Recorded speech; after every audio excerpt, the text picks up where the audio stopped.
Praise lord. ప్రభువైన యేసుక్రీస్తు నామములో అందరికీ వందనాలు. మరి ఈ దినం కూడా బైబిల్ పఠనం వీడియో కొరకే మిమ్మల్ని అందరినీ ప్రేమతో ఆహ్వానిస్తుంటున్నాను. మరి ఈ దినం మన యొక్క వాక్య భాగము కొరంథీయులకు రాసిన మొదటి పత్రిక 2వ అధ్యాయము 14వ వచనం చదువుతానండి.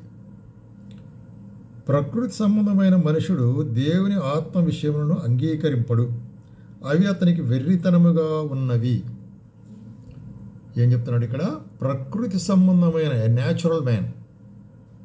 ప్రకృతి సంబంధమైన మనుషుడు దేవుని ఆత్మ విషయములను అంగీకరింపడు.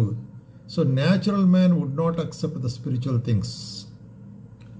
అది ఏం కనిపిస్తుందంట? వెర్రితనముగా కనిపిస్తుంది అంటాడు. కాబట్టి దేవుని వాక్య భాగంలో నుంచి మరి కొన్ని సత్యాలు మనం గమనిస్తాం. ఎట్లాగా దేవుడు మరి తన యొక్క వాక్యంలో బయలుపరిచినప్పుడు మనుషుడు దాన్ని మరి సరైన విధంగా అర్థం చేసుకోలేకపోయినాడు. అంటే చెప్పాలంటే సత్యాన్ని గ్రహించలేకపోయింటున్నాడు, సత్యమును గ్రహించలేకపోవుట. విశేషంగా మనం ఇప్పుడు యేసుక్రీస్తు యొక్క లోకంలో ఉన్న దినాల్లో యోహాను సువార్తలో నుంచి కొన్ని భాగాలు మనం చూస్తాం. యోహాను సువార్తలో నుంచి కొన్ని భాగాలు మనం చూస్తూ ఏ విధంగా యేసుక్రీస్తు ప్రభు ఆ దినాల్లో ఉండే ప్రజలతో ఆయా సత్యాలు చెప్పినప్పుడు వాళ్ళు మరి ఆయన ఆత్మీయ కార్యాలు చెప్తే వాళ్ళు శరీరముగా యోచించినారు. అంటే ఏమర్థం? అక్కడ చూసినట్లయితే సత్యాన్ని అపార్థం చేసుకున్నారు, సత్యమును అపార్థం చేసుకున్నారు. ఉదాహరణకు యోహాను సువార్త మరి 2వ అధ్యాయము 19వ వచనం నుంచి ఏమంటాడు? యేసు ఈ దేవాలయమును పడగొట్టుడి 3 దినముల్లో దాన్ని లేపుదనని వారితో చెప్పాను. అప్పుడు యూదులు ఏమన్నారు? ఈ దేవాలయం 46 సంవత్సరములు కట్టిరే, మరి నువ్వు పడగొడితే 3 దినాల్లో లేపుతానంటున్నావే, ఇది సాధ్యమా కదా?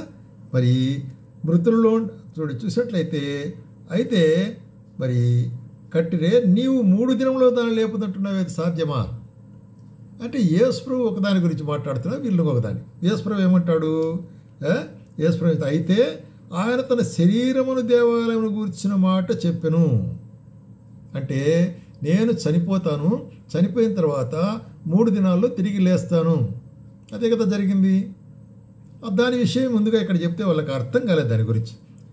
ఆయన మృతులలో లేచిన తర్వాత ఈ మాట వాళ్ళకి అర్థమైందట. కాబట్టి సత్యాన్ని అపార్థం చేసుకున్నట. నేను ఈ యొక్క ఆలయమును పడగొట్టండి 3 దినాల్లో లేపుతానంటే వాళ్ళు వెంటనే ఏమన్నారు? అయ్యో ఇది ఎన్ని సంవత్సరాలు, 46 సంవత్సరాలు కట్టినారు, ఎంత గొప్పగా కట్టినారు అని వాళ్ళు అనుకుంటూ నువ్వు 3 దినాల్లో ఎట్లా లేపుతావు అని అన్నారు. అయితే ఆయన తన శరీరాన్ని గురించినటువంటి కార్యం కాబట్టి ఆయన చనిపోయి ఎట్లాగా ఆయన మరి చూసినట్లయితే తిరిగి లేస్తాడనేటి దాని గురించి చెప్తున్నాడు. అది మొదటిదిగా. రెండవదిగా మనం గమనించినట్లయితే 3వ అధ్యాయంలో ఇక్కడ మనం ఏం చూస్తున్నాము? నికోదేము అనేటువంటి మరి యూదుల బోధకుడు వస్తుంటున్నాడు. ఆయన యేసుప్రభు దగ్గరికి వచ్చేసేసి మరి రాత్రిసములు ఆయనతో సంభాషించేటప్పుడు యేసుప్రభు ఏమంటాడు? అందుకు యేసు అతనితో ఒకడు క్రొత్తగా జన్మించితే కానీ దేవుని రాజ్యం చూడలేడని చెప్పాను. కాబట్టి నికోదేముతో యేసుప్రభు ఏమంటున్నాడు? ఒకడు తిరిగి జన్మించితేనే కానీ దేవుని రాజ్యం చూడలేడంటున్నాడు. అయితే నికోదేము ఏమంటున్నాడంటే నేను ముసలివాడను కదా, మరి తిరిగి ఎట్లాగా జన్మించగలను? 2వ మారు తల్లి గర్భంలో ప్రవేశింపగలడా అని అడిగారు. చూడండి, అంటే ఇక్కడ దేని గురించి ఇక్కడ చెప్తున్నాడంటే చూడండి 5వ వచనంలో, ఒకడు నీటి మూలముగాను ఆత్మ మూలముగాను జన్మించితే కానీ దేవుని రాజ్యంలో ప్రవేశింపడు. కాబట్టి ఆయన ఆత్మ సంబంధమైన కార్యాలు చెప్తుంటున్నాడు, తిరిగి జన్మించడం అనే కార్యాలు చెప్తుంటున్నాడు. అయితే ఇక్కడ శారీరకముగా ఎట్లా తిరిగి జన్మించుతాను నేను మళ్ళీ అనేటువంటిగా యోచన చేస్తున్నాడు. కాబట్టి అందుకొరకే యేసుక్రీస్తు ప్రభు చెప్పిన సత్యాలు వారు అపార్థం చేసుకుంటూ వచ్చారు. ఈ దినాల్లో కూడా అనేకులు అపార్థం చేసుకుంటారు. ఆయన సత్యం బోధించినప్పుడు ఇది దేని సంబంధమైన సత్యము అనేది. అందుకొరకే ఈ లోక జ్ఞానం దేవుని కార్యాలను అర్థం చేసుకోలేదు. కాబట్టి ఇక్కడ ఎంత ఏమంటున్నాడంటే మరి యేసు ప్రభు శరీర మూలముగా జన్మించినది శరీరము, ఆత్మ మూలముగా జన్మించేది ఆత్మ. కాబట్టి మనం ఇక్కడ ఏం చూస్తున్నాము? తిరిగి జన్మించుట అవసరతను బట్టి యేసు ప్రభు ఇక్కడ మరి నికోదేముతో చెప్తుంటున్నాడు అనమాట. కాబట్టి ఒక మనుషుడు తిరిగి జన్మించుట శరీరకముగా కాదు, ఆత్మీయుగా జన్మించుట అనేటువంటి కార్యాన్ని గురించి ఇక్కడ చెప్పినప్పుడు మరి అర్థం కాలే. అంత పెద్ద వయస్సు కలిగినప్పటికి కూడాను, బోధకుడుగా ఉన్నా కూడాను, నీవు బోధకుడు అయింది దీన్ని గ్రహించలేదంటాడు యేసు ప్రభు. కాబట్టి నువ్వు బోధకుడు కావచ్చు, నువ్వు గొప్పవాడి కావచ్చు, జ్ఞానివి కావచ్చు, ఆత్మీయ కార్యాలు మన శరీర జ్ఞానం ద్వారా మనము అర్థం చేసుకోలేము. దానికి ఆత్మీయమైన అండర్స్టాండింగ్ కావాలి. ఆత్మీయమైన మరి వివేచన మనకు అవసరమైనది అనే దాన్ని చూస్తున్నాం. అట్లాగే మూడవదిగా మనం గమనించినట్లయితే 4వ అధ్యాయం, అది యోహాను సువార్త 4వ అధ్యాయం 15వ వచనంలో ఇక్కడ యేసు ప్రభు ఒకసారి సమరయ స్త్రీతో మాట్లాడుచున్నాడు. ఆయన ఒక బావి దగ్గర నిలబడినప్పుడు ఒక స్త్రీ నీళ్లు చేదుకొని వచ్చింది, సమరయ స్త్రీ. ఆయన మాట్లాడే కార్యం ఏంటంటే, యేసు ఏమంటున్నాడు, నీవు దేవుని వరమును నాకు, అప్పుడు ఆమెతో ఏమన్నాడంటే, నాకు కొంచెం నీళ్ళు ఇమ్మా అని అడిగినాడు కదా. నాకు కొంచెము నీళ్ళు ఇమ్మని అడిగినప్పుడు ఆమె ఏమంటుంది, నువ్వు ఇశ్రాయేలీయుడవే, పెద్ద జాతి వాడవే, నేను సమరయురాలు, నా దగ్గర నీళ్లు తీసుకోవచ్చునా అని అడిగింది. అప్పుడు చేస్తామంటాడంటే, నీవు దేవుని వరమును, నీకు జీవము నీరు ఇమ్మని అడిగేవాడిని, దాహముని అడుగుతున్నవాడు ఎవడో గ్రహించితే నీవు ఆయన్నే అడుగుతావు, ఎందుకంటే ఆయన నీకు జీవజలం ఇస్తాడు. కాబట్టి మామూలు జలము జీవజలం. కాబట్టి ఈమెమనుకునేదంటే మామూలు జలం. అప్పుడు ఆమె ఏముంటుందంటే, ఈ బావి చాలా లోతు ఉంది కదండి, ఈ లోతు బావిలో నుంచి నీకు చేదుకునేదానికి ఏం లేదు కదా, మరి నువ్వు ఎట్లిస్తావు నాకు అంటది. అయితే అప్పుడు ఏమంటున్నాడంటే యేసు ప్రభు, ఈ నీళ్లు తాగు ప్రతివాడును మరణ తప్పికొండు, కానీ నేనిచ్చే నీళ్లు ఎటువంటిది, నిత్య జీవము కొరకై ఒకరిలో ఊడి నీటి బుగ్గగా ఉంటుంది, నిత్య జీవకరమైన. సో ఎటర్నల్లే వాటర్. సో నిత్య జీవం, eternal life, life giving water. ఇది శరీరకమైన నీళ్ళు నువ్వు తాగుతావు అనేది, దినం తాగుతానే ఉంటాం అది. అయితే యేసు ప్రభు మనకు ఆత్మీయమైన దాహాన్ని తీర్చేవాడుకుంటున్నాడు. ఆ దాహాన్ని తీర్చే విషయం ఇక్కడ మాట్లాడినప్పుడు ఆమెకు అర్థం కాలేదండి. కాబట్టి ఎట్లా ఏం చేస్తుంది ఇక్కడ, మరి ఆత్మీయం అట్టు మరి చూసినట్టే జీవజలాన్ని మామూలు జలం కొరకే ఆ మిస్టేక్ చేసుకుంది అనమాట. అట్లాగే మనము 4వదిగా మనం ఇక్కడ గమనించినట్లయితే అదే 4వ అధ్యాయము 31వ వచనములో ఏమంటాడు, ఇప్పుడు యేసుక్రీస్తు ప్రభు మరి ఊరిలోనికి వచ్చిన శిష్యులు ఆయన దగ్గరికి వచ్చారు. వచ్చి ఏమంటున్నారంటే, బోధకుడా భోజనం చేయమని ఆయన వేడుకొనిరి. కాబట్టి యేసు ప్రభు ఆ యొక్క సమరయలో బావి దగ్గర ఎందుకున్నాడంటే, శిష్యులు ఊర్లోకి వెళ్ళి ఆహారం కొనుక్కొని వస్తామని చెప్పినారు. వాళ్ళు తిరిగి వచ్చినారు. ఇప్పుడు తిరిగి వచ్చి ఏమంటున్నారంటే, బోధకుడా ఇదిగో భోంచేయండి, ఆహారం తీసుకొచ్చినాము అని చెప్పారు. అప్పుడు వెంటనే ఆయన ఏమంటాడంటే, చూడండి, అందుకు ఆయన భుజించుటకు నాకు మీకు తెలియని ఆహారం నాకున్నదని వారితో చెప్పగా, అరే మనములు ఆహారం తీసుకురమని చెప్పాడు ఆయన. మరి ఇప్పుడు ఏమంటున్నాడు, మీకు తెలియని ఆహారము నా దగ్గర ఉన్నది అంటున్నాడే. శిష్యులు ఆయన భుజించుటకు ఎవరైనా ఆహారం తెచ్చనేమో అనుకున్నారట, వాళ్ళకి అర్థం కాలే. కాబట్టి వారు శరీర సంబంధమైన ఆహారాన్ని గురించి చూస్తున్నారు. అయితే మరి ఇక్కడ ఏమంటాడంటే, నా ఆహారం ఏమైంటున్నదంటాడంటే, నన్ను పంపినవాని చిత్తం నెరవేర్చుట, ఆయన పని తుదముచ్చుటయే నాకు ఆహారం అంటున్నాడు. చూసా. కాబట్టి ఆత్మీయమైనటువంటి మరి కార్యములు నెరవేర్చేది నాకు ఆహారం మాదిరిగా ఉంటుంది. అది శరీర సంబంధమైన ఆహారాన్ని గురించి మీరు కష్టపడుతున్నారు, మీరు దాని కొరకే ప్రయాసపడుతున్నారు. అయితే ఆత్మీయమైన అంటే ఏంటి, తండ్రి యొక్క చిత్తం, నేను ఈ లోకానికి ఎందుకైతే తండ్రి నన్ను పంపించినాడో ఆయన చిత్తం నెరవేర్చేదే నాకు ఆహారం అంటున్నాడు.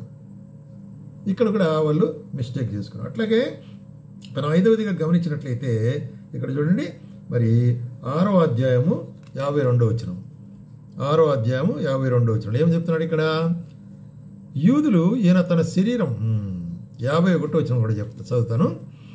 మరి పరలోకం నుండి దిగి వచ్చిన జీవాహారము నేనే, ఎవడైనను ఈ ఆహారం భుజించితే వారు ఎల్లప్పుడూ జీవించును, మరియు నేనిచ్చు ఆహారం ఈ లోకము కొరకైన నా శరీరమని మీతో చెప్పుచున్నాను. కాబట్టి అక్కడ పరలోకముని దిగి వచ్చిన ఆహారం నేనే అంటాడు. అంటే ఏంటి, నా శరీరము తిని నా రక్తము త్రాగువాడు నిత్యము జీవించునంటాడు. ఇక్కడ చూసినట్లయితే అప్పుడు వాళ్ళు వెంటనే ఈయన శరీరాన్ని మనం ఎట్లా తినిస్తాడు, ఆయన శరీరం మనం ఎట్లా తినగలము, మనిషికి శరీరాన్ని మనం ఎట్లా తింటాం, ఇక్కడ అది అపవిత్రమైంది కదా, చనిపోయింది ముట్టితేనే అపవిత్రం అంటారు, మరి నా శరీరం తినమంటాడు ఇది ఎట్లా అని చెప్పినప్పుడు చాలామంది తర్జన భర్జన పడి ఆ శిష్యులు కొంతమంది, అయ్యో ఇది చాలా కఠినమైన బోధ, ఇది మేము చేయలేము లేని వెనక్కి వేసినారు. చూసారా. అంటే ఆత్మీయంగా ఆయన చెప్పే కార్యం ఏంటంటే మరి తన యొక్క శరీరములోనికి కదా క్రీస్తు యొక్క ఎట్లా ఉంటుందంటే స్పిరిచువల్లే అబ్జార్ప్షన్ టు హిస్ బాడీ. కాబట్టి ఆత్మీయ విధముగా మనం ఆయన్ను గ్రహించుట అనేటువంటిది.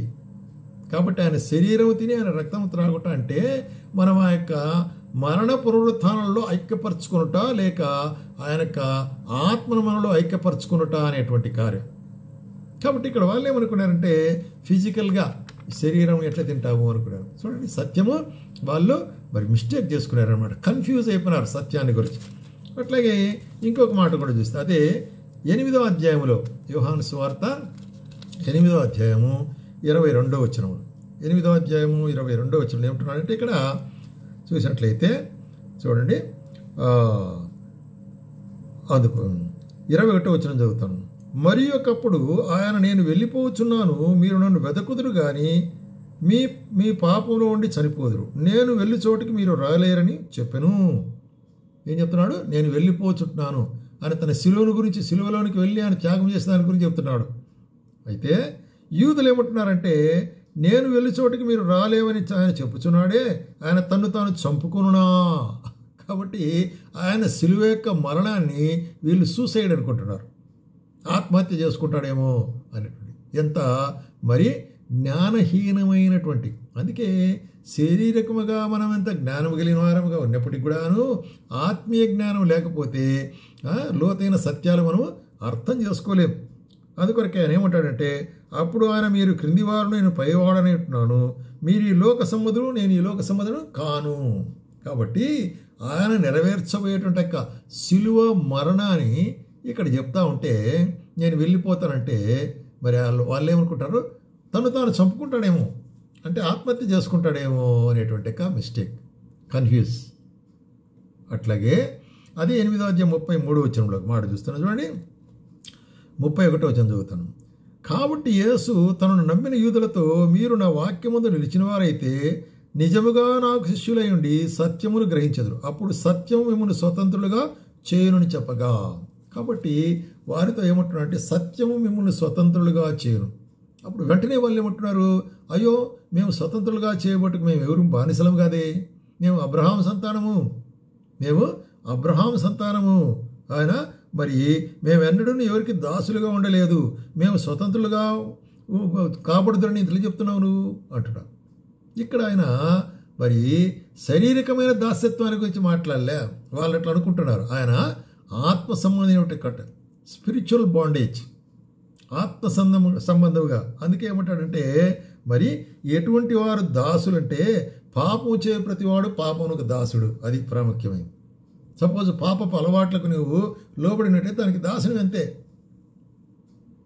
నువ్వు స్మోకింగ్కి అలవాటు పడితే స్మోకింగ్కి దాసుడు, నువ్వు డ్రింకింగ్కి అలవాటు పడితే డ్రింకింగ్కి దాసుడు, డ్రగ్స్కి అలవాటు డ్రగ్స్కి దాసుడు, అంతే దాసుడువే. అది నీ మీద పరిపాలన చేస్తుంది.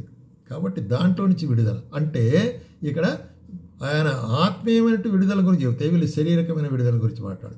మేము అబ్రహాం సంతానమే అంటారు కదా, అబ్రహాం సంతానం కాబట్టి మాకు అటువంటిది అవసరం లేదు అన్నట్లు మాట్లాడతారన్నమాట.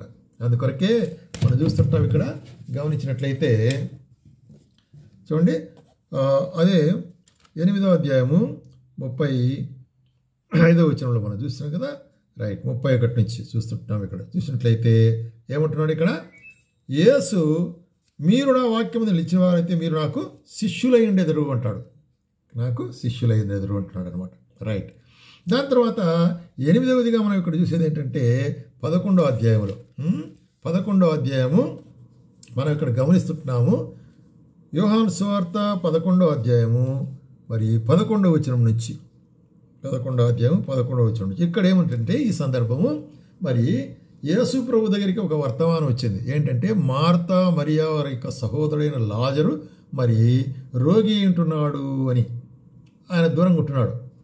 అప్పుడు ఆయన ఏమంటాడంటే ఆ వర్తమానం విన్న తర్వాత ఆయన చెప్పే మాటలు ఏంటంటే, ఆయన మాటలు చెప్పిన తర్వాత మన స్నేహితుడైన లాజరు నిద్రించుచున్నాడు, అతన్ని మేలుకొలప వెళ్ళుచున్నామని వారితో చెప్పగా. కాబట్టి ఆయన చనిపోయినాడని వర్తమానం వస్తే ఈయన ఏంటంటాడు? నిద్రించున్నారని చెప్తుంటున్నారు. ఇది ఏంటిది? శిష్యులు ప్రభా అతడు నిద్రించినట్లా బాగుపడనండి, నిద్రిస్తే బాగుపడతాడు, మరి నిద్రించిన చనిపోయినాడు కదా అని అడుగుతాడు. అయితే ఆయన ఈ యొక్క నిద్రను కూడా, అంటే ఈ మరణాన్ని కూడా ఆయన మరి పునరుజ్జింపజేసేవాడు అనుకుంటున్నాను నేను కార్యం తెలియవాళ్ళు. అందుకని ఇక్కడ ఏమంటాడంటే, యేసు అతని మరణము గూర్చి చెప్పిన కానీ వారు ఆయన నిద్ర విశ్రాంతిని గూర్చి చెప్పననుకునిరి. కాబట్టి విశ్రాంతి పొందుతున్నాడు. నిద్ర మరణం. కాబట్టి మరి మనుషుని యొక్క మరణము నిద్రగా ఉంటున్నది ఇక్కడ. కాబట్టి పరిశుద్ధ గ్రంథ ప్రకారము ఒకడు యేసుక్రీస్తునందు నిద్రించిన ఎడల మరణాన్ని మనం ఏమంటాము? నిద్ర అంటాము. ఎందుకంటే మనం తిరిగి లేచే వాళ్ళం ఉంటున్నాం. మనకు పునరుత్థానం ఉంటున్నది. యేసుక్రీస్తు ప్రభులో మనకు పునరుత్థానం ఉంటున్నది. కాబట్టి ఒట్టి మరణమే అంటే ఇంకా వారు తిరిగి ఎప్పుడు లేయకూడదు. అయితే పునరుత్థానం ఉంటున్నది. యేసుక్రీస్తులో మరణించిన మనము తిరిగి లేపబడే వాళ్ళం ఉంటున్నాము. లేపబడే ఆయన సన్నిధానంలో మనం నిలబడవలసిన వారు ఉంటున్నాం. కాబట్టి ఆయన మొట్టమొదటిగా మరి మరణించి భూస్థాపన చేయబడి తిరిగి లేచినాడు కాబట్టి, పునరుత్థానమైనాడు కాబట్టి ఆయన పునరుత్థానంలో మనం పాలు పొందిన వారముగా ఉంటున్నాము అనేటువంటి కార్యాన్ని. కాబట్టి ప్రియమైన వారులారా, ఎన్ని రకములైన కార్యాలు, సత్యాన్ని మరి అపార్థం చేసుకునే సందర్భాలు మనం చూస్తుంటున్నాం. కాబట్టి పరిశుద్ధ గ్రంథములో మరి సత్యాన్ని సత్యముగా నీవు గ్రహించాలంటే ఏది అవసరము? మనుష్య సంబంధమైన జ్ఞానం కాదు, ప్రకృతి సంబంధమైన మనుషుడిగా ఉంటే దేవుని ఆత్మను అంగీకరింపడు. అది ఎట్లా సాధ్యము, ఇది ఎట్లా కావుతుంది అనేది కదా. చాలామంది కదా, యేసుక్రీస్తు ప్రభువును నమ్ముకుంటే ఆయన మన పాపములు క్షమిస్తాడంటే అది ఎట్లా సాధ్యము, ఒకే దానితో ఎట్లా అవుతుంది? ఎందుకంటే అవుతుంది. కారణం ఏంటంటే దేవాదేవుడు యొక్క ప్రణాళిక ఏర్పరిచినాడు. రక్తం చిందించని పాప క్షమాపణ కలుగదు అని చెప్పి ఆయన మరి గొర్రెలేకులు మేకల యొక్క రక్తం కాకుండా తన ప్రియకుమారుడు యేసుక్రీస్తు యొక్క రక్తాన్ని అక్కడ చిందించబడి ఒకేసారి సమాప్తం.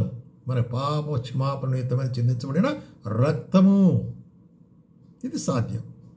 కాబట్టి ఈ యొక్క సత్యాలను మరి అపార్థం చేసుకుంటున్నారు. కాబట్టి అనేకులు నమ్మలేకుంటున్నారు. అయితే ఎవరైతే ఆయన అంగీకరించినారో ఆత్మీయ సత్యాలు వారికి బయలుపడేటివిగా ఉంటున్నవి అనేటువంటివి. కాబట్టి ఈ విధంగా మనం ఆత్మీయ సత్యాలు గ్రహించి ఆత్మీయ ప్రజలుగా మరి ఉండాలనేదే మరి ప్రభు యొక్క ఉద్దేశం ఏంటున్నది.